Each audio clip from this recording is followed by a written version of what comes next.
For all our elementary school clay projects, we use a low-fire Plainsman L211 clay. This is a great general clay that allows you to make everything from bowls to sculptures to tiny figurines.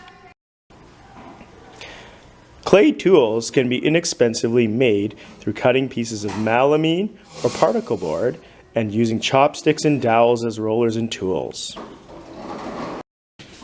The first step is you want to get a ball of clay about the size of a brick of butter and get the air all out of it. You do this by hitting the clay against the board,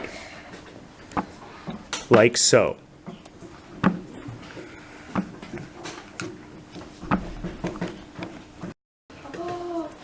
When creating the creatures and characters from any novel, you want to think about the design and the qualities of the characters themselves. It often helps to have your students build them in plasticine first before they move to the fundamentals of clay. This class has already done a number of clay projects and is well aware of the skills of scoring and attaching as well as shaping materials. Here we see the world's best clay tool, the human fingers, shaping and smoothing the work to get the desired effects. Remember, it always helps to go back and forth from your water supply to keep the clay moist. Here you see a student working in a relatively two-dimensional style, shaping the Hobbit hole.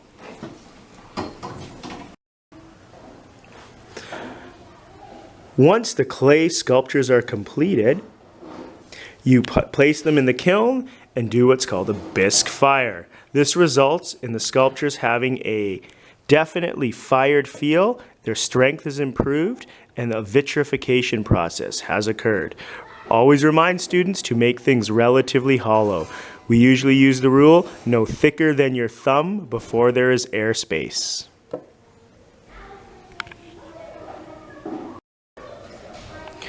Once the bisque fire has occurred, make sure the clay is cool. Get yourself some food-safe glazes from Green Barn Potters or another reputable source and go on to glazing your work. Now these have been already fired and they give you an indication of how beautiful and shiny the creations become. And here are your final products for the creatures and characters of The Hobbit made in clay.